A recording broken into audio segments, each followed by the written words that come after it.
자, 우리가 오늘 2명이 넘는 분석을 하면서 녹화를 하면서 수업할 건데,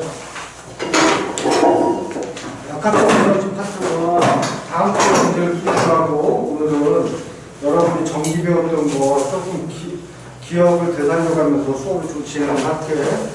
자, 그래서 교재 내용은 61쪽인데, 좀 개념을 좀 잡아주려고 하는 게 몇 개 있어요. 좀 봅시다. 자, 이거 회로도라고 하는데, 스위치가 이렇게 있고, 이렇게 표시되어 있다는 거예요.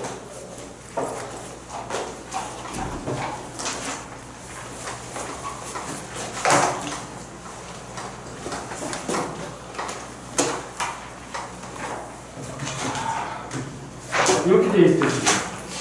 이런 경우는 전류가 흐를까? 이건 도선으로 연결되어 있거든. 도선이라는 게 뭐야? 금속선을 도선이라고 그래. 금속 안에서만 전자들이 이동할 수 있다는 얘기야. 이해되지? 무슨 말인지? 물론 요즘은 탄소 나노튜브 같은 경우에 전류가 흘러. 탄소 나노튜브가 되게 좋은 소재로 이용되거든. 그건 나중에 고등학교 가서 왜 그런지 설명할 거고. 이 경우는 우리가 이게 스위치가 온돼 있지. 스위치가 온돼 있어. 스위치가 열려있다. 이걸 열려있다. 이렇게 얘기하죠? 열려있다. 스위치가 열려있는 경우는 전류가 안 흐르겠지. 그럼 전류가 안 흘러.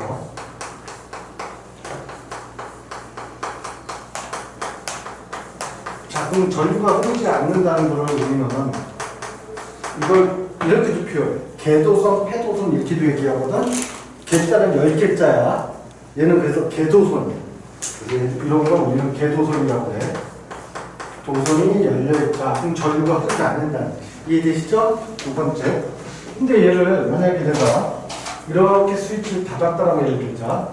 스위치를 닫으면은 그러면 이제부터 뭐가 되는 거야? 전류가 흐르면서 패도선이 된다고 얘기해요. 이해되시죠? 그래서 스위치를 오프하면 닫혔다 이렇게 얘기하고,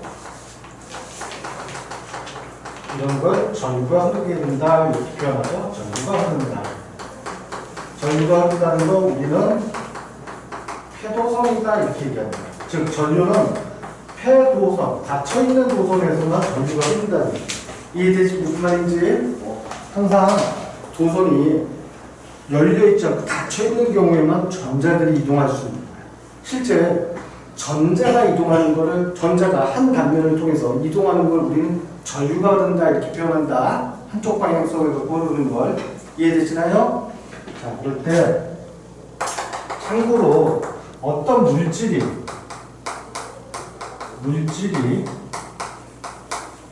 전류가 흐른다. 전류가 흐른다는 걸 달리 얘기하면 전기 전도성이 있다 이렇게 표현해. 이해되시죠?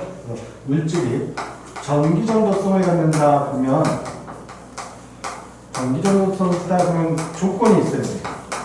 아무나 아무런 물질이나 전류가 흐르는 게 아니야. 전기 전도성을 갖는 게 아니야. 조건이 두 가지가 있는데, 첫째는 전하를 띠는 입자로 구성되어 있어요. 그 물질이 전하를 띠는 입자로 구성되어 있어요. 구성되어 있어요. 구성되어 있어야 합니다. 전하를 띠는 입자는 뭐가 있을까? 전하를 띠는 입자는 뭐가 있을까? 전하를 띠는 입자에는 뭐가 있냐면 양이온, 음이온, 전자라는 게 존재. 그래서 전하를 띠는 입자에는 양이온, 음이온, 전자가 포함.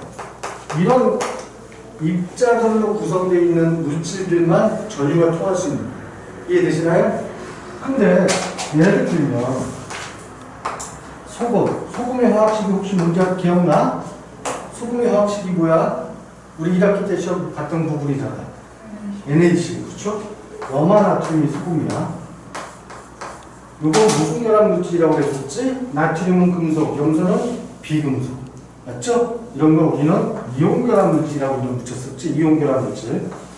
이 이온결합 물질 소금인데 염화나트륨은 고체 상태에서 전류가 흘러 안 흘러? 소금에다가 전구 붓고 전류가 흐르는지 안 흐르는지 확인한다고 생각해보자. 고체 상태의 소금은 전류가 안 흐르게 돼.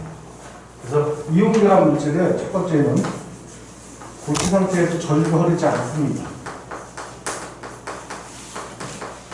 이 부분은 지금 2학기 시험 보려고는 관련 없어. 기본을 좀 잡는 거야. 고체 상태에서 전류가 흐르지 않아.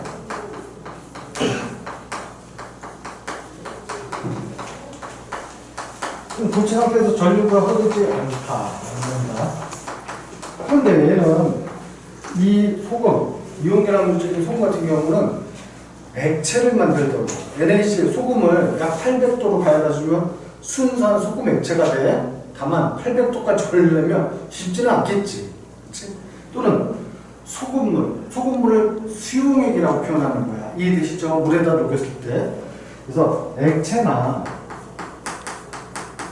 또는 수용액 상태에서는 전류가 흐를까 안 흐를까? 이거. 수용액 상태에서는 전류가 흘러.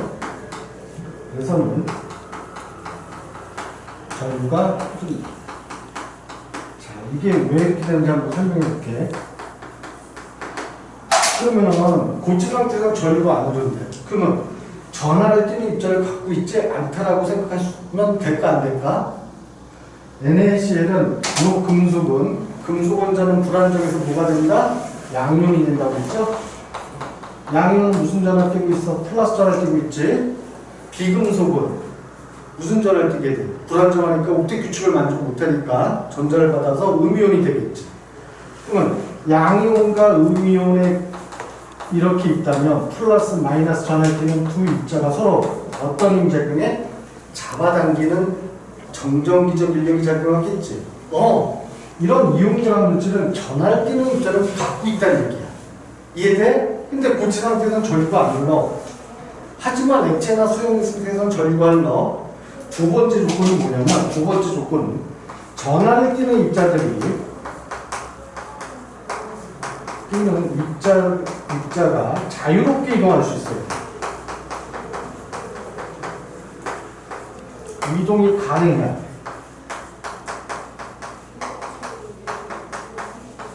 즉 고체 상태의 소금은 강한 정전기적 인력으로 따닥따닥 붙어있기 때문에 자신들의 인력으로 붙어있기 때문에 반대 전구를 못 끌려고. 근데 액체나 수용액이 되면 입자 간의 거리가 조금 어떻게 돼? 멀어지죠? 혹시 이거 기억나? 정전기적 인력 어떻게 구하는데 내가 한번 기억해 두라고 그랬었는데 그 힘? 주아야 기억 안 나? 오케이. 이 힘은 한번 좀 외워놓으면 좋아. 전전기적 인력 힘 F는 전자기산수 K에 두 물체 중심으로부터 거리 제곱에 반비례하고 물체의 전하량이고 Q1, Q2의 곱에 비례한다는 게 전전기적 인력 쿨롱의 힘이라고 했었어. 그렇지? 뭐 들었던 학생도 있고 안 들었던 학생들도 있는데 요거는 되게 중요해. 고등학교 가면 이제 계속 이거 갖고 얘기할 거야. 과선생님들이 물리하고 화학 시간에는. 그러니까 저걸 꼭 좀 기억해놔야 되는데 결국 이 이온결합 물질은 양이온과 음이온이나 전하를 띠는 입자로 구성되어 있어. 그런데 고체 상태에서는 이 힘이 너무 크니까 전극을 꽂더라도 반대 전극을 안 끌려가. 그런데 액체나 수용액이 되면 입자 간의 거리가 좀 멀어져. 거리가 멀어지면 분모값이 커지는 거지. 분모값이 커지면 힘은 어떻게 돼? 작아지는 거죠. 서로 잡아당기는 힘이 작아지기 때문에 반대 전극으로 끌려가는 현상이 발생합니다. 그러면 그때부터 전하를 띠는 입자들이 자유롭게 이동할 수 있기 때문에 전류가 흐른다는 얘기야. 이해되시나요? 이거 좀 기억 좀 해두시고요. 자, 그 다음에 이제 내가 지난주에는 어디까지 배웠나 한번 확인해봤는데 여기 잠깐 보자. 자, 전류가 도선이 이렇게 있대. 도선이 이렇게 있대. 전류가 지금 이렇게 흘렸던 것 같아. 전류가 흐른다는 걸 뭘 의미한다고? 전자가 한쪽 방향성을 갖고 이동하고 있다는 얘기야. 근데 사실은 이제 고등학교, 대학교에 가면 그걸 조금 더 자세히 배우는데 전자 하나를 보면은 우리 눈에는 안 보이는데 실제 전자는 하나를 보면 얘가 회전을 하고 있어. 전자 하나가 가만히 있다가도 얘는 끊임없이 회전하고 있어. 전자들은. 그러면 회전할 때 전작이라는 걸 만들어. 전자가 회전함으로써 전작이라는 걸 만들어내는 거야. 대학교 가면 이게 벡터이기 때문에 벡터라고 그래. x, y, z, 그러니까 방향성을 갖고선 전자가 이동하는 방향과 전자 기력이 만들어지는 게 방향이 좀 바뀌어. 그래서 아주 이게 좀 어려워져. 그런데 기본 개념이 이거야. 전자가 운치될 때마다 스핀을 돌기 때문에 그걸 회전하는 걸 스핀이라고 그래. 전자기를 만들어낸다는 걸 좀 머릿속에 입력을 해놓자. 전자는 전자기를 만들어. 어쨌거나 전류가 이쪽으로 흐르는데 전자들이 이동한다는 얘기야. 그러면 우리 중학교 2학년 때 앙페르의 오른손 법칙이라고 배웠던 거 기억나? 앙페르의 오른손 법칙. 사람으로 외우는 건 중요하지 않아. 하지만 내용을 설명하려면 그러니까 오른손 법칙. 앙페르의 오른손 법칙에서 이렇게 전류의 방향으로 엄지손가락을 갖다 대는 거야. 그래서 엄지손가락은 전류의 방향. 자, 오늘 이거 좀 정리해 줄 테니까 꼭 좀 기억해 놓으면 나중에 혹시라도 까먹으려고 또 자꾸만 들어보면 기본 내용이 잡히거든. 전기를 좀 어려워해, 고등학교 올라가면. 근데 그렇게 어렵지 않다는 거는 개념만 잡아주려고 그래. 엄지손가락은 전류의 방향입니다. 그럼 나머지 네 손가락은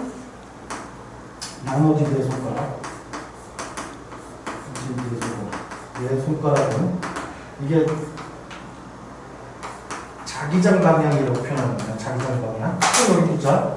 전류가 지금 이렇게 들어가네. 그치? 그럼 자기장 방향은 이렇게 된다는 얘기죠? 그럼 이쪽 자기장은 어떻게 되는 거야? 나오고 이쪽으로 들어간다는 얘기지. 이해돼? 이렇게 되니까 나오고 들어가고. 그러면 전자기가 나온 걸 우린 표시를 해줘야 돼. 어떻게 표시를 하냐면 화살을 쏠 거야. 내가 여러분들한테. 예를 들어서 혜성이한테 혜성이 또 자기 저주한다고 합니다. 예은이한테 내가 화살을 쏠 거야. 그럼 예은이 입장에서 화살이 지금 어떻게 보일까? 내가 딱 쏘면 앞에서 보면은 동그랗게 보이겠죠? 그래서 전자기가 나오는 쪽은 이렇게 동그라미로 점으로 표시하는 거야. 그런데 내가 화살을 쏘고서 보고 있는 거야. 화살이 어떻게 가나? 뒤에서 보면 화살 쪽 뒤에가 이렇게 X표처럼 보이게 되거든. 그래서 들어가는 쪽은 X로 표시한다. 전자기 방향을 이렇게 표시한다. 얘는 나온다는 뜻이고 전자기가 얘는 들어간다. 이게 자기장의 표시를 할 때 이렇게 들어간다. 여기까지는 중2 때 배운 거지. 맞지? 이거 기억해 두시고요. 두 번째. 근데 이게 말고 이 도선이 원형으로 만드는 경우도 있겠지. 기다란 도선은 원형으로 만들 수도 있고. 이해돼? 그럼 원형 도선을 하나 이렇게 만들었다고 가정합시다. 이렇게 만든 거죠. 이해됐지? 무슨 말인지? 내가 이렇게 해서 이렇게 만든 거야 지금 도선을. 자, 그런데 전류가 지금 이렇게 흘러서 간다. 이것도 직선 도선하고 똑같아. 단지 이렇게 따라 들어가면 되는 거야. 이렇게 따라 들어가면은 전류의 방향은 엄지손가락이고 나머지 네 손가락은 자기장의 방향이라는 얘기야. 여기서는 어떻게 돼? 자기장 방향이 위쪽에서는 나오고 아래쪽은 들어가요. 이해되시죠? 여기서도 똑같이 이렇게 되니까 들어가고 나오고. 근데 여기 보자. 이렇게 들어가면 여기서는 안쪽에서 나오고 들어가고. 맞지? 이해돼? 방향대로 그대로 가면 되는 거야. 위쪽에서는 어떻게 돼? 위쪽에서는 어떻게 돼? 나오고 위로 들어가고. 그치? 나오고 들어가고. 여기서도 이렇게 내려오니까 이쪽에서 나오고 이쪽에서 들어가고. 이해되시나요? 그런데 결론적으로 보니까 원형 도선에서는 이렇게 하면 된다는 얘기야.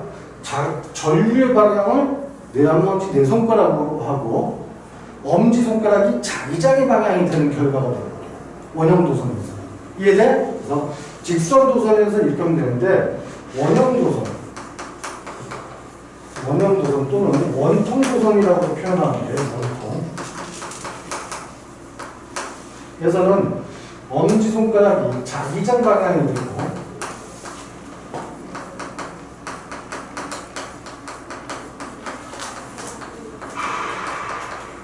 나머지 네 손가락이 전류의 방향이 결정된다는 거예요. 전류. 이거 이해되시나요? 여기까지? 직선 도선하고 똑같은데 결론적으로 이렇게 직선 도선으로 그것만 기억해도 사실은 찾아낼 수 있는데 문제를 물어보면 도선, 원통 도선 안쪽은 자기장이 다 나오는 방향이지 바깥쪽은 다 들어가는 방향이지 이해되는데 그러니까 이거를 원통만 나올 때는 그냥 전류의 방향으로 손을 감아 지으면 엄지손가락이 자기장의 방향이 된다. 이해되시나요? 그러면 이거를 원통 도선으로 한번 설명해 볼게요. 여기다 원통으로 만든 이런 통이 있고 여기다 내가 코일을 감아놨어요. 코일은 이렇게 감았어요.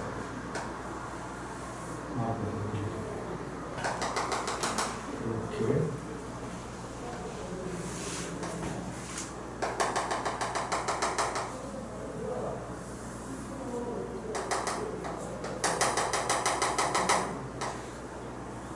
이렇게 코일을 감아놨다고 예를 듭시다. 이해되시죠? 그러면 지금 전류가 이렇게 들어갑니다. 그리고 전류가 이렇게 나온다. 여기서도 마찬가지로 어떻게 한다? 전류의 방향으로 손을 감아짓는 거야. 전류가 근데 어떻게 들어가? 뒤로 들어가지 지금. 그럼 뒤로 들어가니까 이렇게 잡으면 되는 거지. 그럼 자기장이 어디로 결정돼? 오른쪽으로 나오는 걸로 결정되죠? 자기장의 방향은 이쪽으로 결정됩니다. 그런데 우리 자기장의 방향은 이렇게 되어야 된다고 했지? 나침반으로 따지면 무슨 극에서 나와서 무슨 극으로 들어간다? 자기장 방향은 N극에서 나와서 S극으로 들어간다고 얘기하는 거야. 자기장 방향은 N극에서 나와 S극으로 들어갑니다.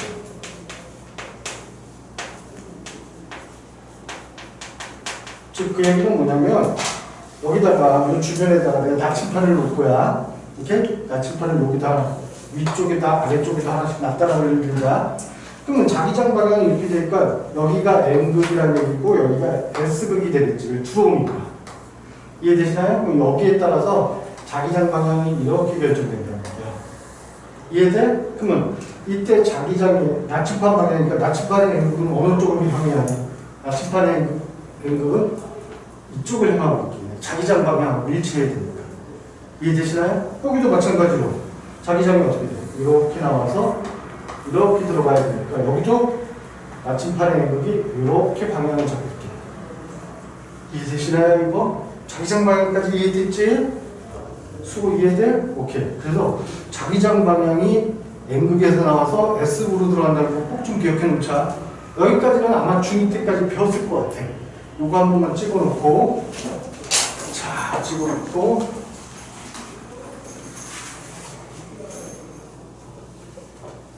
찍으셨나요? 해서 오늘도 핸드폰 안 찍어? 이거 뒷딱선이요? 왜 안 해? 왜 안 찍어요? 찍어도 지금 잘 모르겠지? 찍어야 돼. 빨리 찍어.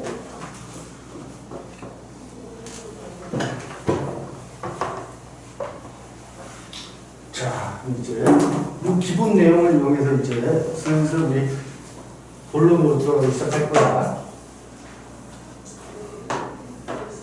지난주에 좀 급하게 설명하다가 좀 빨라갖고 집에 가면서 내가 걱정했던데 우리 학생들이 이거 알아들었을까 수업한 거 걱정하면서 갔거든.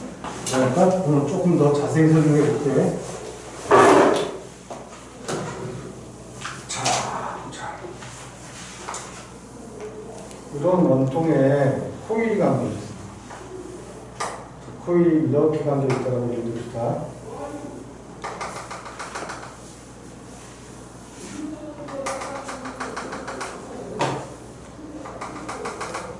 이렇게 감겨 있죠. 이렇게. 그리고 전원장치 연결이 안 돼 있어. 전원장치라는 건 뭐야? 길고 짧은 게 이렇게 표시되어야지만 전원장치지. 전원장치 연결이 돼 있다는 건 전류가 흐른다는 얘기야. 근데 전원장치가 없고 여기에 이렇게만 있다면 이건 개도선이야, 폐도선이야? 폐도선이죠? 오케이? 근데 지금 전원장치가 없을 때 이 안에서는 전자의 이동은 없겠지. 이해돼? 그런데 여기다 내가 말국자석을 하나 이렇게 위에다 설치했어. 말국자석에 N극이 여기 있었어. 이해됐지? 그러면 N극에서 뭐가 나온다고? 자기장이 나온다고 그랬지? 자기장. 자기장이 예를 들어서 지금 이렇게 나오고 있다고 그래줄게. 하나, 둘, 셋. 이렇게 나가고 있으면 결국 이 원통을 통과하는 자기장이 몇 개 있다는 얘기야, 지금. 원통을 통과하는 자기장은 지금 몇 개 있다? 한 개 있다는 얘기지? 한 개만 통과하고 있었어. 그런데 내가 이 원통에 또 한번 쪼그리 내면 힘든데? 그래, 요것만 설명해 볼게. 나침반을 좀 가까이 갖다 댔어. 저 자석을. 오케이? 그러면은 아까보다 이 원통을 통과하는 자기장의 개수가 어떻게 돼? 증가하겠지. 하나에서 세 개로 증가했다. 그러면 우주에 있는 모든 현상 중에 관성이라는 건 뭐라고 표현했지? 현재 상태를 유지하려는 성질이야. 화학에서는 그걸 평형이라고 그래. 평형, 현재 상태를 유지하려는 성질. 생명에서는 뭐라고 그랬지? 상상성 유지라고 그랬다. 뭔가 변화가 된다는 얘기지 지금. 변화가 되면은 현재 상태를 유지하려고 그래. 원래 상태를 유지하려고 그래.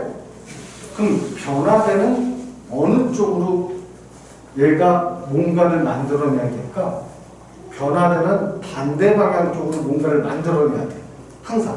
항상 변화가 되는 반대 방향으로 무슨 현상이 일어나게 돼. 그래야지만 현재 상태를 유지할 수 있습니다. 이해되시나요? 그럼 여기 감겨있던 이 도선에서 한번 뜯어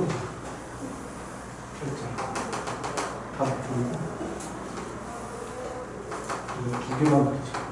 이렇게 감겨있던 도선에 이 원통에서 잘 봐. 하나였던 자기장이 세 개가 들어오면은 원통에서 이 원통 자체에 의해서 나가는 자기장을 만들어내. 이 원통을 나가는 자기장을 도선이 만들어내. 오케이? 그러면 이 원통에서 나가는 자기장을 만들면은 자기장이 만들어짐으로써 이 안에서 전자가 이동하는 현상이 발생해. 이해되시나요? 그럼 전자는 어느 쪽으로 이동하는지 보자. 나가는 자기장을 만드는 것이 원통이 맞아? 그럼 전류의 방향이 이렇게 되는 거지. 그러면 이렇게 되니까 결국 전류의 방향이 타고 내려가고 이렇게 전류의 방향이 되죠. 이해되시나요? 나중에 시험 문제 전류의 방향 찾는 문제가 나올 거야 이제. 전류의 방향 어떻게 찾는다고? 자기장의 방향이 엄지손가락이고 나머지 네 손가락이 뭐가 된다고? 전류의 방향. 자, 그런데 얘는 그냥 도선만 담아놨어 이 원통에다.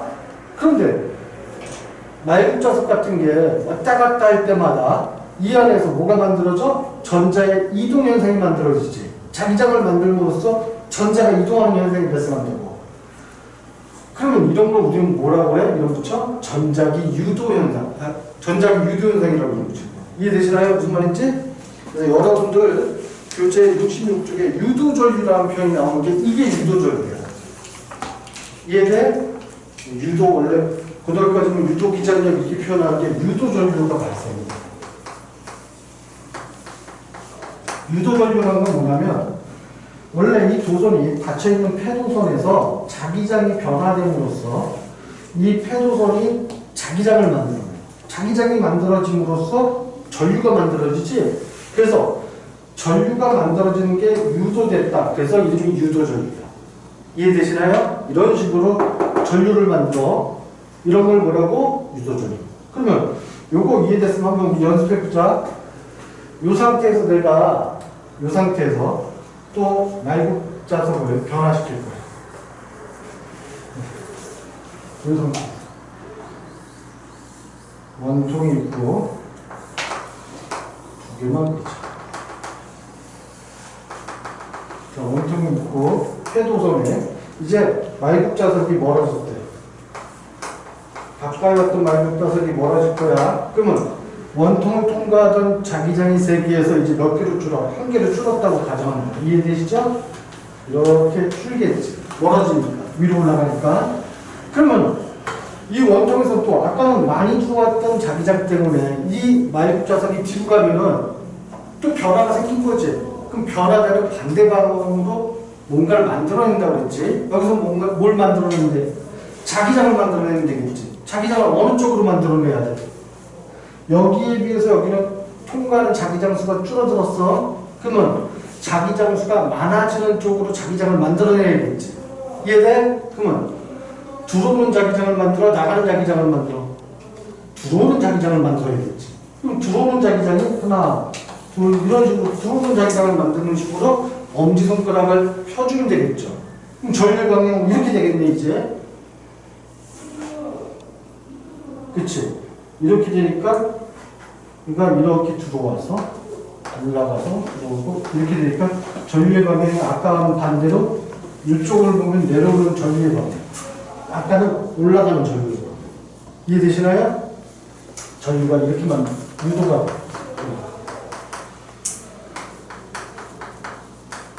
이걸 유도전류라고 한단 말이야. 이해되겠어? 무슨 말인지? 유도전류는 이렇게 해서 만들면 돼. 그래서 실제 여러분들 생활에서 이런 유도전류 만드는 게 가장 대표적인 게 뭐가 있냐면 자전거 라이트야. 자전거의 페달에다가 뭔가 묵직한 걸 딱 부착시켜 놓으면 밤에 내가 페달 밟을 때마다 불 들어오잖아. 본 적 있지? 거기다가 누가 건전지 넣는 거 아니야? 페달 옆에다가 이렇게 세통으로 된 걸 페달 옆에 딱 부착하기만 하면 돼. 그치? 그럼 내가 페달 밟을 때마다 그 페달을 밟을 때마다 그 안에 들어있던 자석이 오르락내리락 오르락내리락 하는 거야 지금. 그럴 때마다 전류가 만들어지니까 전류에 의해서 그 불이 들어온다는 거야. 라이트. 이해되겠어? 무슨 말인지? 오케이? 여기까지 이해됐으면 글자 좀 봅시다. 자, 66쪽에 1번 전자기유도 66쪽 역학적 에너지 문제는 다음 주에 풀어줄게. 오늘 빠진 학생이 있어서 다음 주에 풀어줄게.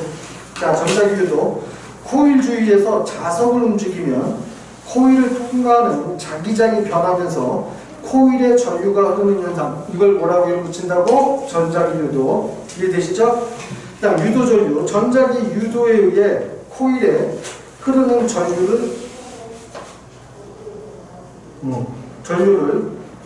유도전류라고 하는데, 유도전류의 방향은 자석을 가까이 할 때와 멀리 할 때 서로 반대 방향이 되는 거 이해되시나요? 이제 2번 유도전류의 세기는 여기 보자. 이 유도전류가 이 안에서 만들어진다고 했는데 폐도선 안에 유도전류가 만들어지는데 이 유도전류의 세기가 어떻게 되는지를 얘기해보자. 그럼 자기장 변화가 더 많아지면 많아질수록 전류의 세기가 어떻게 될까? 커지겠지. 그럼 자기장 세기를 변화시키려면 뭘 변화시키면 돼? 자석, 강한 자석을 쓰면 더 강한 전류가 흐릅니다. 이해되시나요? 알아들어 무슨 말인지? 그 다음 이 원통을 갖고 있는 코일에 수가 많아지면 자기장의 영향을 더 많이 받게 되는 거니까 전류의 세기가 더 강해진다는 얘기야. 그러면 전류의 세기를 변화시키는 방법은 뭐가 있다? 자석이 강한 자석을 쓴다든지 약한 자석을 쓰던가, 또는 원통의 감은 코일의 감은 선수를 변화시킨다. 이해되시나요? 그래서 결국 유도전류의 세기는 강한 자석을 움직일수록 코일의 감수가 많을수록 자석을 빠르게 움직일수록 요 세 가지 밑줄 쳐. 강한 자석, 코일의 감수, 자석을 빠르게 움직일수록 이렇게 밑줄 쳐놔. 센 전류가 있습니다. 오케이? 전류의 세기를 변화시키는 방법은 자석을 강하게 할수록 코일의 수가 감 코일의 수가 많을수록 자석을 빠르게 움직일수록 강한 전류가 흐른다는 얘기야. 오케이? 이해되시죠? 오케이. 그래서 결국 이 현상들은 다 뭐라고? 자기장의 변화가 많이 될수록, 자기장 변화량이 많을수록 전류의 세기가 커진다는 얘기야. 오케이? 기억해 두시고요. 그래서 그 밑에 그림이 있는데 여기 잠깐만 보자. 여기에 전류가 흐르는지 안 흐르는지 확인하고 싶어. 네, 폐도선 안에서 전류가 흐르는지 안 흐르는지 우리는 밖에서 보면 안 보인단 말이야. 이거 확인하고 싶으면 어떻게 하면 될까? 여기 전류가 흐르는지 안 흐르는지 확인하고 싶으면 어떻게 하면 될까? 첫 번째, 포마전구 하나 갖다 연결하면 되겠지? 포마전구를 연결했을 때 내가 자석을 오르락내리락 하면 여기에 불이 들어오겠네. 전류가 흐르니까. 이해되는데? 또는 이 도선은 발광 다이오드라고 해서 전자가 이동하면은 거기 그 도선에서, 선에서 빛이 나는 도선, 전선들이 있어. 그걸 발광 다이오드라고 해. 발광 다이오드를 써도 되겠지. 또는 여기다 뭘 설치하면 돼? 전류계를 설치하면 전류의 세기가 어느 정도 나오는지, 전류의 방향은 어디인지. 전류기가 이렇게 생겼어. 전류기가 이렇게 생겨갖고 여기에 눈금이 있거든. 그래서 전류가 만약에 올라간다 그러면 오른쪽으로 움직이고, 그럴 때 전류의 세기가 점점 커지다 보면 더 많이 오른쪽으로 움직이고, 전류가 내려간다 그러면 왼쪽으로 움직이고. 그래서 전류의 방향과 전류의 세기를 확인할 수 있는 걸 전류계라고 하는 거예요. 이해되시나요? 이런 전류계를 사용해도 돼요. 여기까지 이해되는 거지? 지금까지 이해되는 거지? 이거 학생들이 어려워하거든, 전기 파트는. 근데 어렵지 않아. 이해만 되면 돼. 이렇게. 그래서 교재 66쪽에 2번 유도전류까지 설명했고요. 전자기 유도 이용, 이거 좀 보자. 자, 발전기 잠깐 봅시다. 여기. 자, 이거 이해됐으면 여기 봐봐. 좀 봐봐. 지금 자석이 이렇게 설치되어 있어. 혹시 플레밍의 법칙도 혹시 배웠나? 안 배웠어? 오케이. 설명해 줄게요. 보자. 괜찮아? 내가 설명해 줄게. 지금 자석이 이렇게 있는데 이 안에다 도서를 하나 이렇게 설치했어.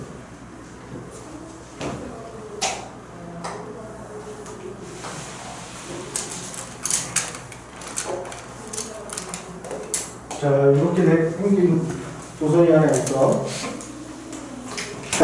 자기장은 어디에서 어디로 이동한다고? N에서 S니까 지금 자기장 방향은 이렇게 이동하고 있겠지. 이해되시나요? 이렇게? 이해돼? 저기 저 파란 색깔이 자기장 방향이 아니고 지금 파란색이 자기장. 근데 여기에 전원장치가 연결되어 있대. 이렇게? 전원장치. 그래서 전류가 흐른대. 전류를 이렇게 흐른대. 그럼 전류가 이렇게 전류가 돌겠네. 이해돼? 도선에서. 그러면 전류가 돌면, 잘 들어봐, 이제부터. 전류가 돌면은 앙페르의 오른손 법칙에 의해서 전류가 흐를 때 자기장이 만들어진다는 얘기지.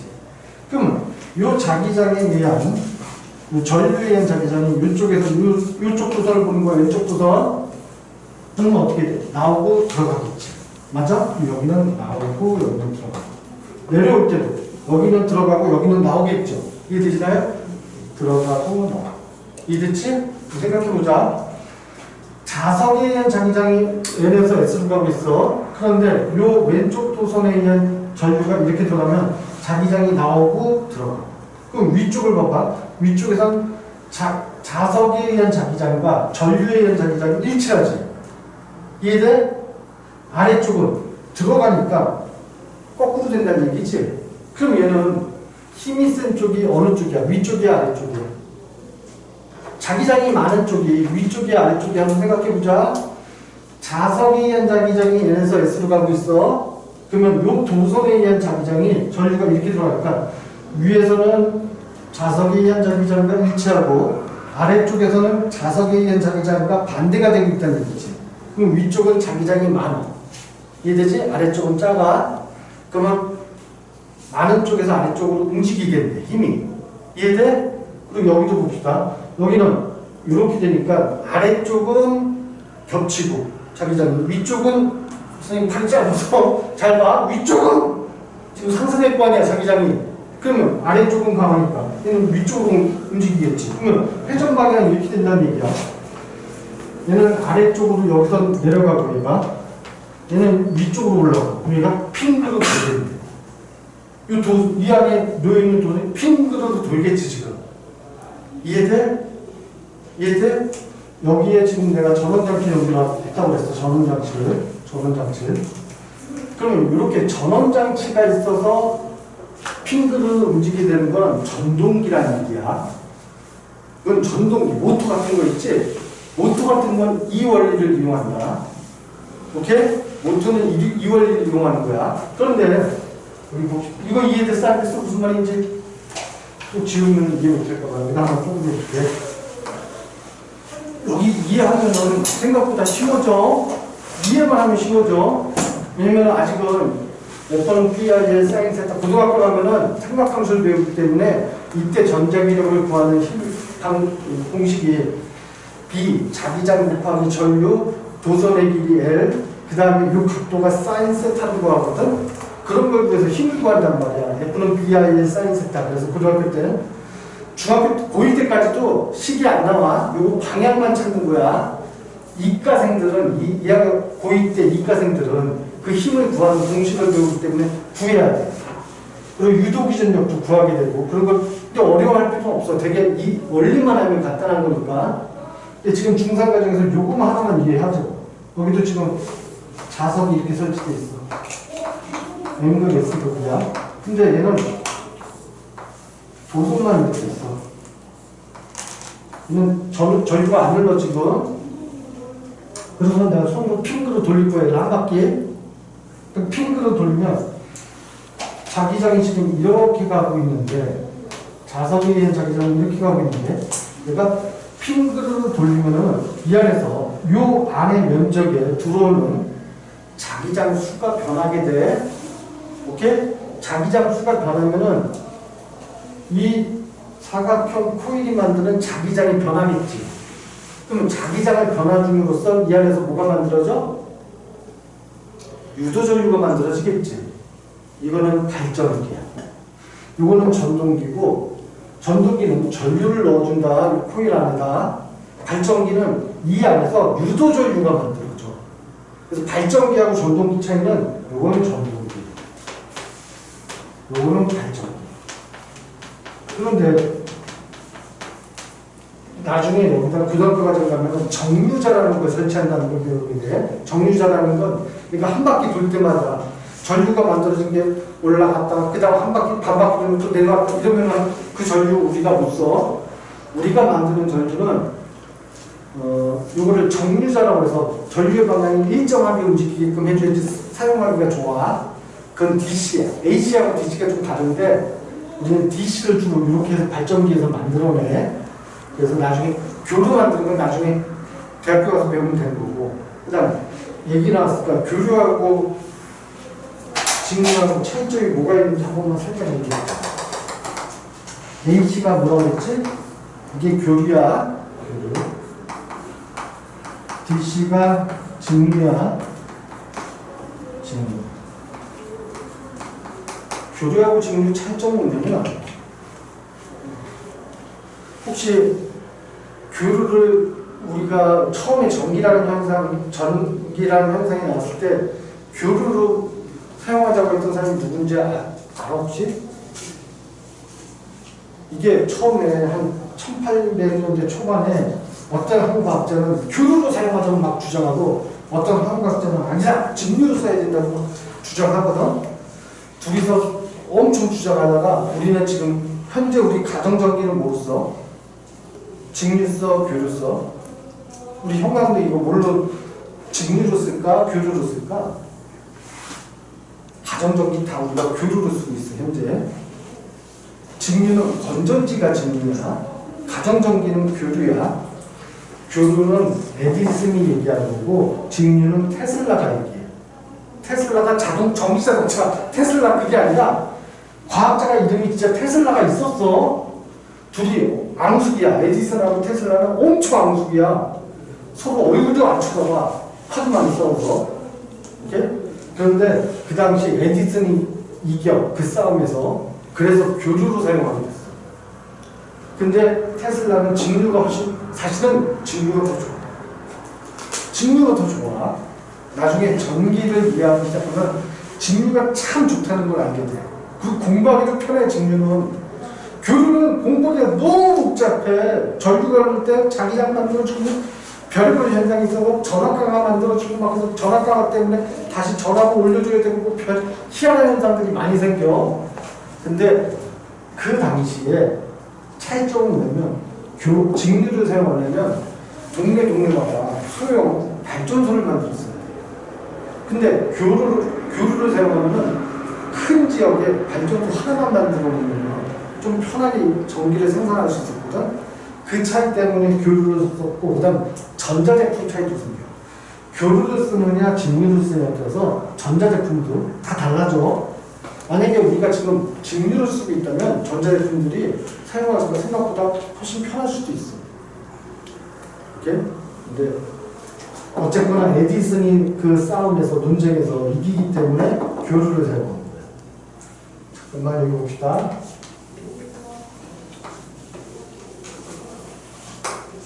여기를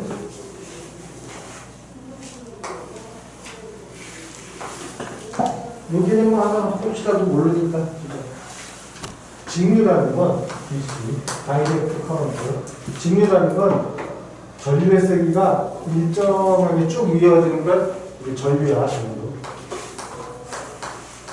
전류의 세기가 일정하게 유지되는 걸 직류라고 그래. 거기에 대해서 교류는 얘가 이렇게 나와. 나중에 고등학교 가면 이걸 사인프라고 배우거든. 사인파의 파장을 잡고서 움직이는 게 교류야. 전류가 이렇게 나오는 게 교류, 이렇게 나오는 건 직류고. 문제는 뭐냐면 우리가 쓸 수 있는 전기는 요것밖에 못 써. 여기서 버려야 돼. 안 그러면은 요만큼도 상쇄돼 버리니까 못 쓰게 돼. 그런데 이 직류를 쓸 때는 요거를 위로 올리는 방법이 있어요. 가전제품마다 얘를 위로 올려주는 방법이 있어. 그래서 위로 올린 부분 때문에 요걸 같이 쓸 수 있어. 그런데 일정치 않으니까 얘네들은 일정하게끔 요 사이를 메꿔버려서 실제 직류에서 사용되는 전류의 세기는 요 정도 유지가 되는 거예요. 평균값으로 사용하니까 우리가 좀 어려운 얘기긴 한데 그냥 개념만 잡아. 직류는 전류의 세기가 일정하게 유지되는 거고, 교류는 이게 계속 위상이 바뀌어. 위치하고 상태가 바뀌어. 얘네들이 사인파의 파장을 갖고 움직이기 때문에 어쨌거나 직류, 교류라고 부르는 이런 걸 표현해. 자, 이건 시험 문제 안 나와. 시험 문제 나오는 건 이거야. 다시 한번 보자. 전류를 통해서 막대가 움직일 때 이 움직이는 힘을 이용하는 걸 전동기라고 한다. 이는 전류를 안 넣어주고 막대가 움직일 때 유도 전류가 생성돼. 이런 걸 뭐라고? 발전기. 차이점 이해됐지?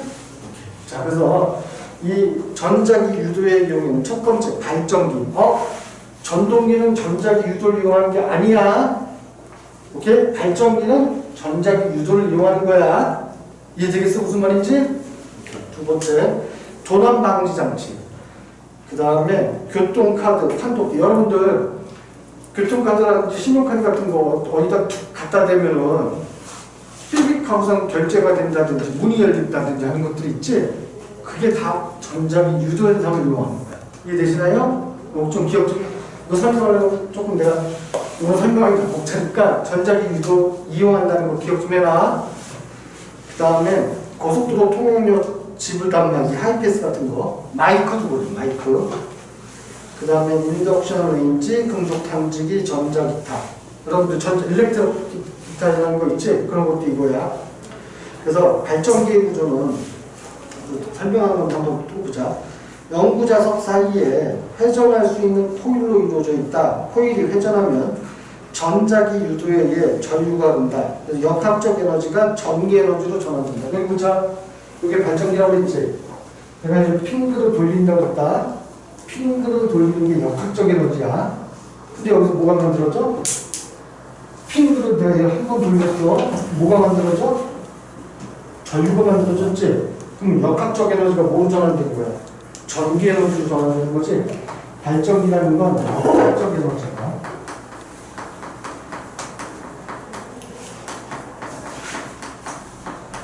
전기 에너지로 전환되는 장치. 자, 근데 이거를, 자, 보자. 내가 핑으로 돌리는 걸 이 앞에다가 이렇게 생긴 걸 넣고 여기다 물을 부을 거야. 오케이? 그럼 물에 의해서 이거 핑크로 돌겠네? 그럼 여기 안에서 뭐가 만들어져? 전류가 만들어지지? 이걸 어디 이용해? 수력발전소에서 이용하죠? 땡 같은데 수분을 내면은 높은 데서 물이 촥 떨어져. 그때 물만 떨어지는 게 아니라 그 밑에 이런 터빈이라고 생긴 게 있어. 회전 날개들이 들어있거든. 이 회전 날개 터빈이 물의 수압 때문에 핑글핑글로 돌아갈 때마다 얘도 같이 움직이니까 결국 유도전류가 만들어지지. 그렇게 해서 전류를 생산하는 거야. 그걸 발전기라고 하는 거죠. 또는 화력발전소에서는 어떻게 전기를 만들까? 화력발전소는 물을 막 어떤 물질들을 태우면서 열에 의해서 물을 끓게. 물을 끓으면 물이 액체가 뭐가 돼? 수증기 기체가 되겠죠? 기체가 움직일 때 그 터빈을 돌리는 거야. 터빈이 돌아가니까 전기가 만들어지겠지. 그것도 역학적 에너지가 또는 화학적 에너지, 역학적 에너지, 전기 에너지 이렇게 표현하면 돼. 태우는 건 다 화학적 에너지라고 표현하는 거야.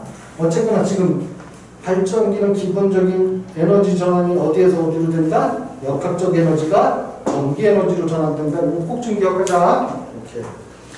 그래서 66쪽에 3번 전자기 유도기용 설명했고요. 그 밑에 발전소의 에너지 전환 여기 나오네. 수력 발전소는 물의 위치 에너지가 물의 운동 에너지, 발전기의 역학적 에너지, 전기 에너지. 이해돼? 자, 물이 높은 데 있을 때 뭘 갖고 있다? 위치 에너지. 떨어진데 위치 에너지가 뭐로 전환된다? 역학적 에너지. 터빈을 돌린데 터빈의 운동 에너지로 전환됐네. 터빈의 운동 에너지가 결국 전류를 만드네. 전기 에너지로 전환되지. 맞아? 3분의 2 발전소의 에너지 전환이야. 찾았어? 이거는? 이렇게. 그 밑에 화력발전소. 아까 얘기했지? 뭐 태우는 건 다 무슨 에너지라고? 화학 에너지야. 태웠어. 그러면은 물이 수증기가 된다고 그랬지? 수증기의 역학적 에너지로 전환되겠네. 화학 에너지가. 맞아? 그런 다음에 발전기의 역학적 에너지, 발전기의 전기 에너지로 전환되겠죠. 이해되시나요? 이제? 지혜는 이해돼? 이렇게. 자, 3번 풍력발전소. 여러분들 저기 풍력발전소 여기 본 적 있지? 여행 다니다 보면은 커다란 날개 한 3개쯤 달린 게 쇠 타고 철 타고 된 게 제주도 같은 데도 많고 강원도 가다 보면 또 있어. 이게 풍력발전소야. 요즘 우리가 저기 클린 에너지라고 해서 화석 에너지.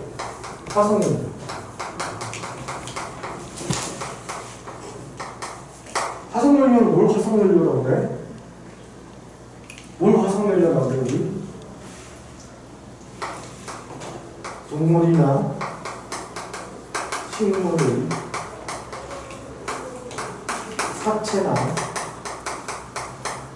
배설물이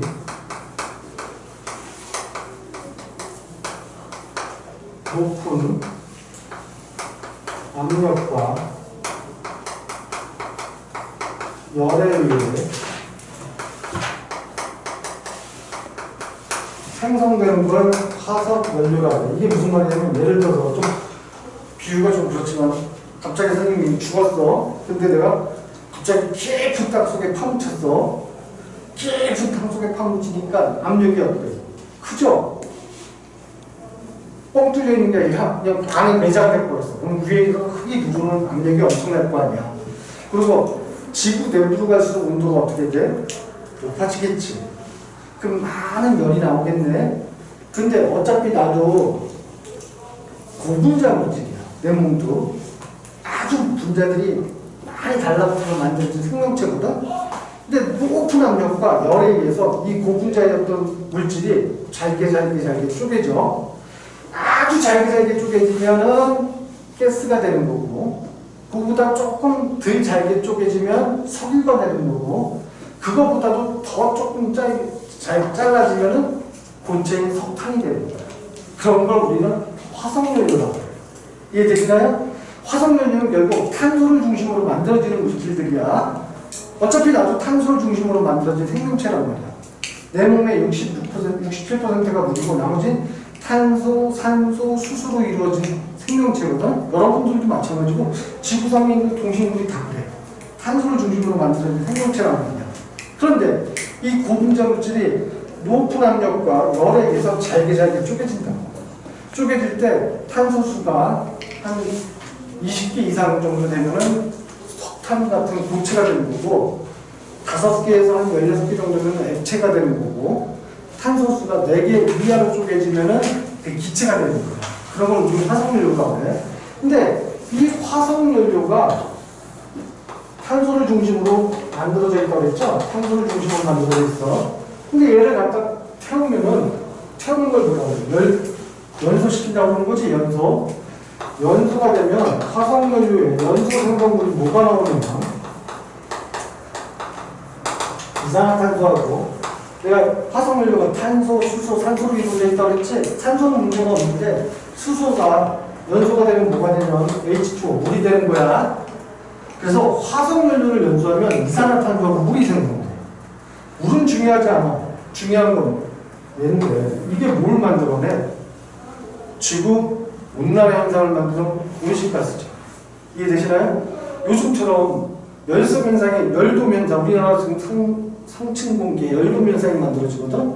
온도가 높아갖고 한밤중에 잘 때도 온도가 25도 밑으로 안 떨어져.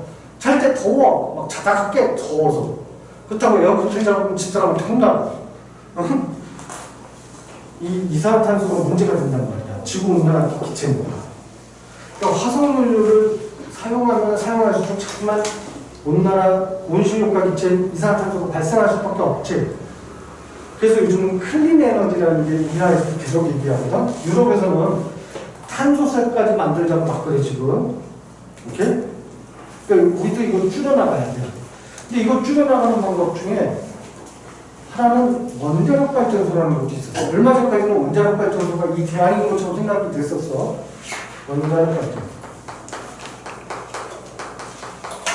근데 원자력 발전소가 무슨 문제가 있을까? 얘는 이산화탄소 배출량은 없어. 근데 문제는 방사성 폐기물이 문제가 되겠지. 방사성 폐기물이 하나 분해되려면 몇만 년 걸려. 원자력 발전소에서 부산물로 나오는 방사능 폐기물은 예를 들어서 혜성아, 선생님이 방사성 폐기물 줄게. 너희 집에 갖다 보관해라. 그럼 갖고 갈 거야, 혜성이? 안 갖고 가겠지. 왜? 거기서는 계속 방사능이 나와. 감마선이라는 게. 감마선을 많이 쪼이면 암세포가 만들어질 수도 있다고. 그러니까 그거 내 주변에 두기도 쉽지 않단 말이야. 근데 얘는 그걸 만들어내니까 또 하나.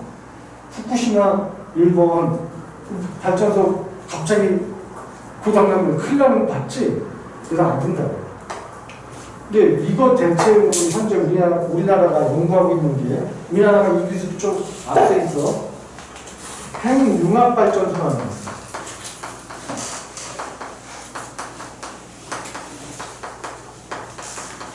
차이점이 뭐가 있는지 한번 설명해 볼게요.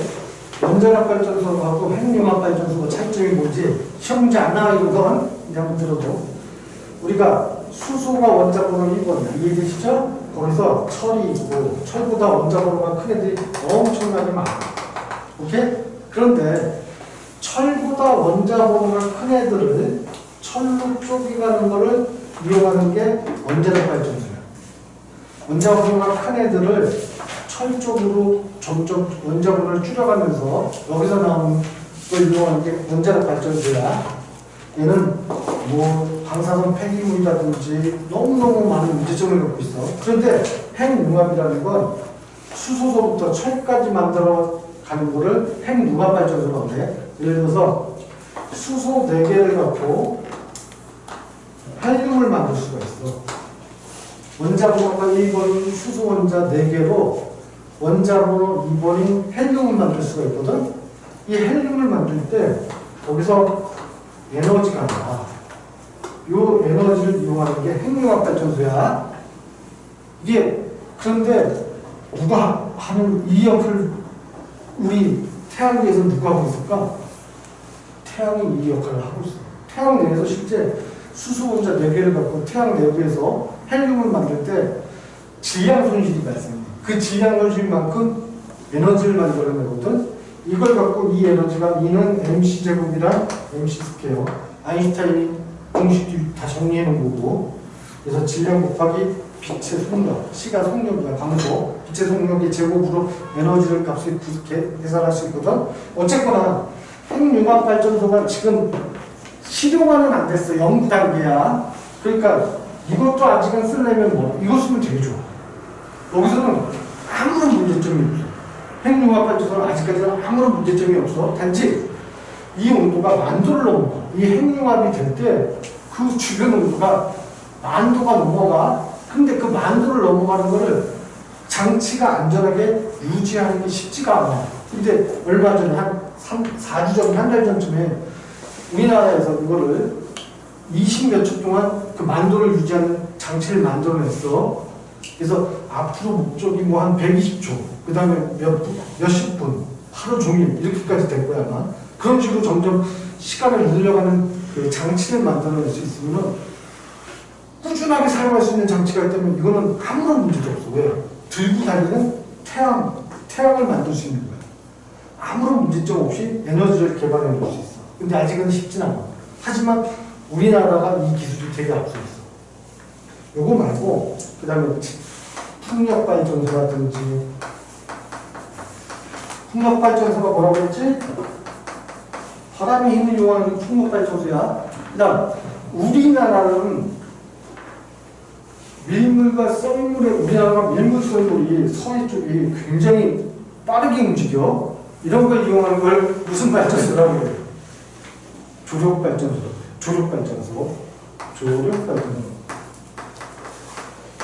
이게 조력발전소가 뭘 이용한다고? 밀물과 썰물. 조수간만의 차를 이용하는 건 조력발전이라고 한다. 이것도 우리나라도 이용하려고 하는데 문제는 이런 건 시험 문제 안 나와. 근데 이 조력발전도 연구해 보면 한 가지 문제가 있대. 이 조력발전소 굉장히 좋은 에너지 발전을 만들 수 있거든. 그런데 이 조력발전소가 설치된 곳에 해수면의 온도가 1도 정도 올라가서 연구를 해보니까. 근데 여러분 생각하기엔 그 1도 올라가는 게 별거 아닌 것 같지만 해양 생명체한테는 해수면의 온도가 1도 올라가면 대기 온도 한 10도 올라가는 거하고 그 비슷한 영향을 만들어요. 그러면 우리 서해안에서 어패류들 많이 잡을 수 없잖아. 어패류들이 싹 죽어버리는데 해수면 온도가 1도 올라가도 어패류가 엄청 많이 죽는데. 그래서 이것도 지금 연구단. 어쨌거나 지금 시험 문제 나올 수 있는 건 화석연료를 이용해서 태우는 걸 뭐라고 한다고? 화력발전소. 화력발전소에 에너지 전환 관계가 어떻게 된다고? 화학에너지. 저장단의 에너지는 화학에너지야. 화학에너지를 이용해서 수증기의 역학적 에너지로 전환됐다. 이해돼? 수증기의 역학적 에너지가 뭐로 전환돼? 여기 많이 터빈의 역학적 에너지로 전환돼. 그리고 전기 에너지로 전환돼. 이해되지? 이 단계들 다. 그리고 새로 나온 풍력발전, 조력발전, 요거까지 시험 문제 나올 수 있어. 요거 이해해야 돼. 풍력발전은 어떻게 돼? 대기의 운동 에너지가 터빈의 운동의 역학적 에너지로 전환되고 전기 에너지로 전환되겠지. 그래서 여러분 교재에 바람의 역학적 에너지, 발전기의 역학적 에너지, 전기 에너지. 이해되시나요? 이런 건 시험 문제 나오는 거니까 기억해놔야 돼. 아직 조금 여유가 있다고 생각해서 이렇게 자세히 하는 거야. 물론 재미는 없는 것 같아. 표정들 보니까. 세상은 아는 만큼 보이는 거거든. 근데 자꾸만 이렇게 뭔가 쌓여야지 나중에 더 재밌는 얘기 할 수가 있게 돼. 이과를 가는 학생들은. 자, 그래서 3번까지 설명했고요. 4번 이제 전기에너지 봅시다. 66쪽에 전기에너지. 전류가 흐를 때 공급되는 에너지로 전기에너지는 다른 형태의 에너지로 쉽게 전환하여 사용할 수 있기 때문에 우리 생활에 많이 이용되고, 전기에너지의 단위는 뭘 사용한다? 전기에너지는 줄이라는 단위를 사용한다. 어차피 에너지의 단위는 줄이야. 전기에너지의 단위는 이렇게 표현하고, 이거 이럴 때 뭐라고 부른다고? 줄이 사람 이름이야. 줄의 법칙이라고 있어. 나중에 줄이 사람 이름. 자, 그래서 전기에너지의 변화. 이거 시험 문제 엄청 잘 나와. 4분표 중요 표시해놓고 보자. 전기에너지를 열 에너지로 전환하는 우리 전자제품들이 뭐가 있는지 생각하는 거야. 전기를 꽂았을 때 그 전자제품에서 열 에너지로 변환시킴으로써 우리가 일상생활에 사용하는 거 뭐가 있을까? 전기밥솥, 전기 주전자, 전기난로, 뭐 이런 것들이 있겠죠. 이해되시나요? 그 다음에 전기에너지가 빛에너지로 전환되는 거, 형광등, 그런 것들, 또는 텔레비전, 컴퓨터 모니터 같은 거. 오케이? 그 다음, 소리 에너지로, 전기 에너지가 소리 에너지로 전환되는 거, 오디오, 텔레비전, 휴대전화, 전기 에너지가 운동 에너지로, 세탁기 또는 선풍기, 빙글빙글 도는 것들, 모터 돌아가는 건 다 이런 거야, 운동 에너지. 그 다음에 전기 에너지가 화학 에너지. 화학 에너지를 좀 어려웠는데, 화학 에너지가 뭐라고? 내가 뭐라고 표현했어, 화학 에너지. 저장되는 에너지라고 그랬지? 그러면 전기를 꽂았을 때 뭔가 에너지가 저장되는 게 뭐 있어? 충전기 같은 거. 이해되시나요? 그래서 그 충전기를 이용한 게 배터리 충전. 잠깐만. 선생님 집사람이 전에 한번 방송에서 집에 안에 전기 코드를 안 쓸 때는 뽑아놔야지 전기를 절약할 수 있다고 그래갖고 아무거나 막 코드를 꽂고 다니더라고. 내가 이거 난 과학 선생님 얘기를 해줬지. 전기를 우리가 사용 안 할 때 전기를 소모하는 거는 충전지 계통이 굉장히 에너지 소비량이 많아. 그러니까 실제 전기를 사용 안 할 때 꺼야 되는 거는 저장하는 에너지들을 만든 충전기를 이용하는 것들은 꺼주는 게 좋아. 대표적인 게 뭐가 있어? 무선 충전기 같은 거. 그런 거 사용 안 할 때 꺼놓는 게 좋아. 왜? 얘는 충전이 다 되면 일정 양까지 충전이 되면 조금씩 빠진다면 방전된단 말이야. 그럼 또 충전해보고 또 충전하고 이런 식으로 계속 에너지를 소모해. 그런데 선풍기 같은 건 한번 꽂아놓고도 딱 누르면 돌 때만 전기를 소모하거든. 그런 애들은 생각보다 그 대기 전력을 많이 사용하진 않아. 대기 전력을 많이 사용하는 건 충전기들이야. 그렇게 했더니 우리 집사람이 뭐라는 줄 알아? 아는 척하지 말래. 재수업 때 많이 알아서 피곤해. 어떨 땐 많이 알면 아는 만큼 보이기는 하는데 피곤해져. 집사람이 말하는 거라고. 나중에 혹시 개그처럼 하는 게 이과생들하고 그러니까 이과생 남자하고 문과생 여자가 데이트를 하는 거야. 그런 거 유튜브에서 본 적 있어? 어떤 애가 한여름에 남자애하고 여자가 커플이 커피숍을 가갖고 카페에 가갖고 아이스 아메리카노 커피를 받았는데 그 안에 얼음이 떠 있는 거야. 여자애가 이렇게 얘기하다가 남자애가 갑자기 펜하고 연장을 꺼내더니 이 안에 있는 얼음의 개수와 크기를 보고서 얘가 가만히 놔뒀을 때 시간이 얼마나 걸려서 다 녹을지를 계산을 하고 있는 거야. 여자 입장에서 막 미쳐버리는 거야. 뭐 이런 놈이 다 있나 하고. 근데 이과의 기본적인 특성이야. 선생님은 옛날에 가르쳤던 애들 중에 바보 같은 애들은 그런 거 계산하는 애들이 있어. 이 공기 안에 있는 뭐 양이 얼마나 이게 다 퍼져나가는. 쉽게 얘기해서 이런 거야. 지구상의 물질은 우주로 나갈 수는 없어. 특별히 우주선에 태워 나가기 전에는 우주로 나갈 수는 없어. 근데 우리 옛날에 이순신 장군이 죽었단 말이야. 그럼 이순신 장군의 숨결이 아직도 우리 안에 돈다는 얘기를 하지. 그걸 과학적으로 증명을 해. 이순신 장군의 몸무게가 70kg이었으면 그 70kg는 분해가 되면 퍼센테이지가 얼마나 대기로 나가고 얼마나 땅속으로 나가고 이렇게 계산할 수 있거든. 그럼 대기로 나가면 이산화탄소가 될 거고 그 이산화탄소를 나무가 흡수를 하면 몇 그루의 나무들이 이산화탄소를 만들어서 포도당을 만들었을 것이고 그 포도당의 일부분들은 사람한테 오거든. 우리가 어차피 포도당 먹으니까 탄수화물이 포도당들의 집합체란 말이야. 그러면 그걸 계산하면 지금 살고 있는 지구상의 인구 뭐 대한민국 사람당 한 명당 얼마 퍼센트의 만큼 이순신 장군의 탄소가 들어가 있겠구나 하는 걸 계산할 수가 있다고. 이게 이과생들의 특징이야. 공부 열심히 하다 보면 그게 돼. 열심히 해. 자, 됐고 66쪽까지 오늘 내용을 66쪽까지 기본 내용 설명했고요. 플러스 강의 봅시다. 전자기 유도의 발생. 아까 얘기했던 저거야. 이거 중요하다. 지금 오늘 한 수업의 가장 핵심은 이거야. 이거 이해되냐? 자, 다시 한 번만 설명해 볼게. 막대 자석을 위에다 놓겠을 때 이 원통을 통과하는 자기장이 하나만 통과한다고 가정하자. 근데 내가 막대 자석을 가까이 했어. 그럼 원통을 통과하는 자기장이 3개가 됐다는 거 파란색 맞지? 그럼 변화가 됐으니까 원통에 감아놓은 코일이 변화되는 반대 방향으로 자기장을 만들어내야 돼. 자기장을 만드는 방향이 위로 나오니까 자기장 때문에 뭐가 만들어져? 유도전류가 형성돼. 유도전류에 가면 이렇게 된다는 거 이해됐지? 방향 찾아내는 거 중요해. 시험 문제 잘 나와. 그 다음 가까이 있던 막대사석을 위로할 거야. 그러면 많이 통과하던 자기장이, 원통을 통과하는 많은 자기장이 갑자기 수가 줄지. 변화가, 자기장의 수가 줄는 쪽으로 변화가 되면은 원통이 자기장을 들어오게끔 만들어야 돼. 자기장이 들어오게끔 원통에 변화시키다 보면 자기장 나머지 네 손가락 전류, 유도 전류 방향 이해되시죠? 그래서 전류가 시험 문제는 이게 여러분들 중학교까지면 전류가 위로 오른다, 아래로 오른다. 이걸 물어봐. 이해되지? 근데 위로 오른다, 아래로 오른다면 그냥 외워서는 안 돼. 코일에 어떻게 감겨 있는지 그림 잘 봐야 돼. 코일이 뒤쪽으로 감겨 있는지 앞쪽으로 감겨 있는지 거기에 따라서 전류의 방향이 달라지기 때문에. 이해되겠어? 요게 오늘 했던 수업의 핵심이야. 꼭 기억해놔. 그래서 플러스 강의의 첫 번째는 그거고요. 교통카드 판독기는 한번 읽어보시고요. 그래서 여기까지 설명했으니까 그래서 67쪽에 숙제 해놓으시고요. 자, 이제 뒤로 넘어갑시다. 한번 찍어.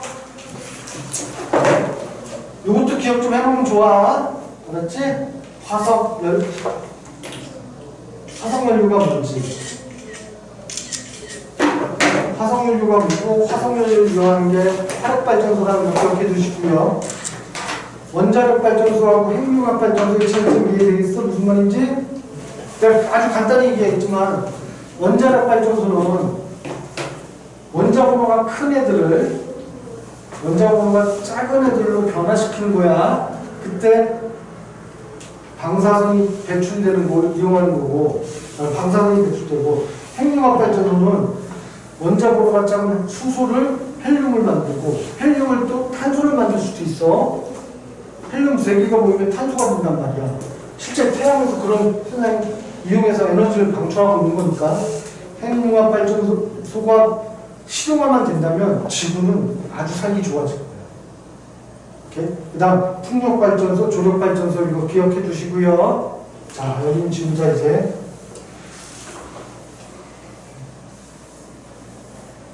자, 보자. 이제 중2 때 배웠던 것 중에서 조금 V는 전압이야.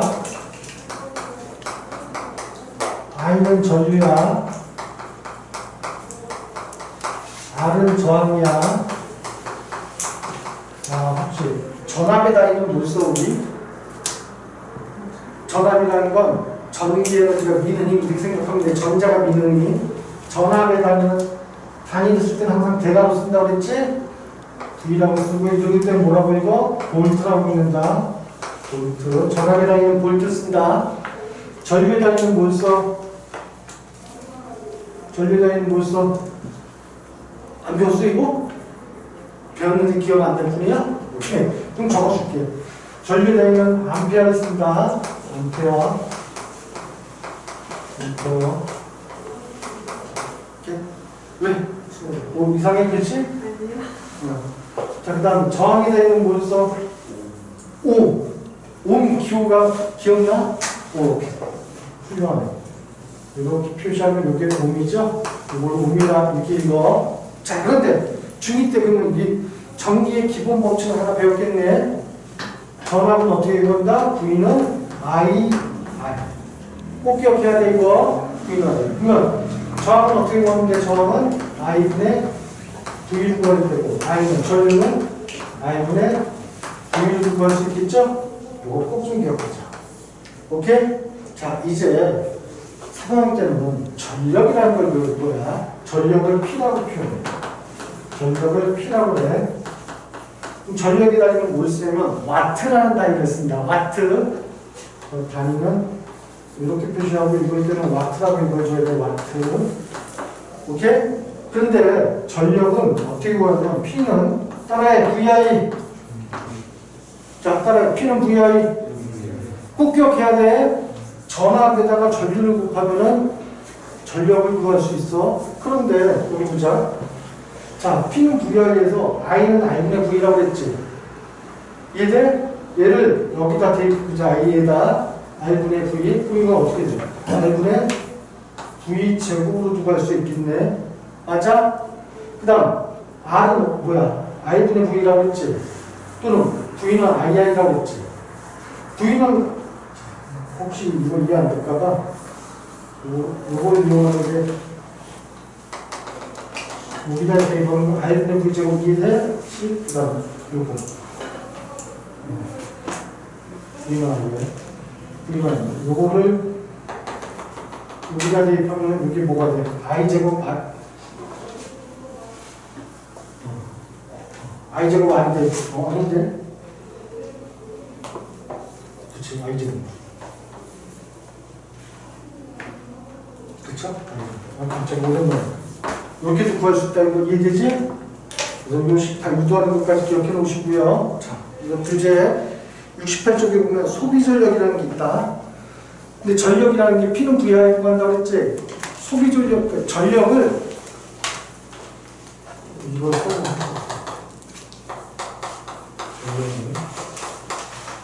전력을 달리 표현하면 전력이 여러 가지 의미를 갖거든. 생산전력이라는 게 있어.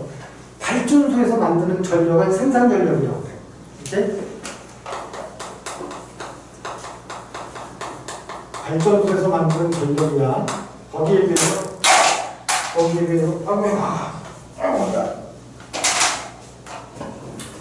소비전력이라는 게 있어. 또는 소진전력이라는 것도 있어. 전력을 표현하는 방법들이 많아. 그러니까 전력만 나오면 갑자기 고민하는 학생들이 있어. 왜? 이게 무슨 말인지 모르기 때문에. 생산전력이라는 건 뭐라고? 발전소에서 만드는 전력이야. 근데 발전소가 여기 있더라고 보자. 발전소에서 전기를 만들었어. 그래서 생산자한테 보낼 거야. 소비자한테 보내면 소비자가 쓰는 전력을 우리는 소비전력이라고 해. 이해되겠어? 무슨 말인지? 그런데 이 전력이 여기서 100을 만들었다면 100이 그대로 오면 좋은데 100이 그대로 못 와. 왜? 중간에 손실이나. 그래서 손실 전력이야. 왜? 100을 보냈을 때 90밖에 안 온다면 손실 전력이 얼마가 되는 거야? 10이 되는 거죠? 소비 전력은 100 중에 90밖에 못 쓰고 손실 전력이 10이 된다는 얘기야. 이해되겠어? 생산 전력이 발전소에서 만드는 전력이야. 소비 전력은 소비자가 쓰는 전력이야. 그러면 생산 전력 빼기 소비 전력은 뭐가 계산되는 거야? 손실 전력이 계산되겠지.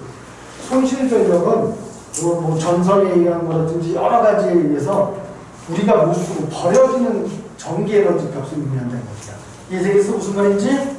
근데 지금 책에 나오는 건 소비 전력이야. 소비자가 쓰는 전력. 오케이? 그 개념을 잡아놓고. 근데 소비 전력을 우리가 단위를 뭐를 쓰면 줄 퍼 세크로 써. 즉 1초당 얼만큼의 에너지를 사용합니다. 그래서 와트가 의미하는 이 의미는 단위는 줄 퍼 세크 이렇게도 얘기할 수 있어. 자, 와트는 전력의 단위 와트는 줄 퍼 세크하고 같은 단위라는 뜻이야. 1초당에 얼만큼의 전기 에너지를 사용합니다. 이 뜻이란 뜻이야. 오케이? 이해되시나요? 와트하고 줄 퍼 세크가 같다는 거 기억 좀 해놓자. 그래서 소비 전력은 단위 시간 동안에 사용하는 전기 에너지 이 뜻이야. 혹시 이거 하나 더 설명해보자. 이렇게 해놓고 이거는 킬로라고 해서 킬로. 소문자로 써. 이렇게 하면 이걸 밀리라고 해서. 그럼 우리가 예를 들어서 와트인데 1kW 이렇게 하면 이걸 뭐하고 같은 거야? 1000W도 똑같은 거지. 오케이? 그럼 킬로는 결국 10의 몇 승이다? 킬로는 10의 3승이라는 거. 이해되시나요? 킬로라는 요 첨주자라고 해요. 요 첨주자. 첨주자는 10의 3승이야. 오케이? 혹시 M이라고 쓰면 이건 뭐야?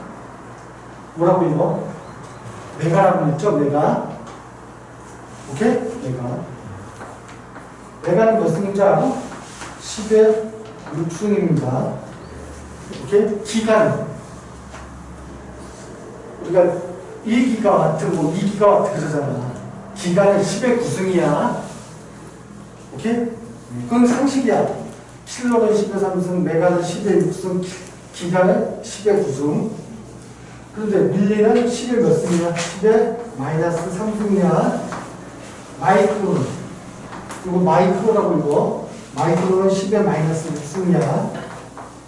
마이크로.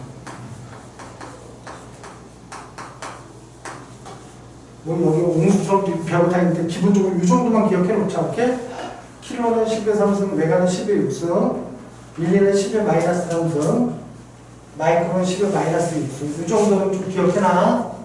왜냐면 단위들이 이 정도 단위는 기본적으로 나오기 때문에 천조짜리. 오케이? 여기까지는 설명을 하고요. 다음 시간은 68쪽에 나머지 여기 조금만 더 하면 이게 끝나니까 여기 두 번째 단원 그럼 이제 뒷단 나하고 문제를 풀 거야. 전기 에너지는 숙제는 안 낼게. 왜냐면 여기 내가 같이 풀어줄 거니까. 대신 지난주에 숙제 뭐 있었어? 역학적 에너지. 다 푼 사람들은 다 풀고 안 해도 되는데 아직 안 풀고 났으면 풀어놔. 고생들해서 다음 주에 보고 다음 주면 전기 에너지 끝낼게. 힘들게 안 할게. 기본 내용 다 설명했으니까 빨리 끝낼 수 있어. 고생들해서 조심히 풀어놔. 그냥 잘 가고,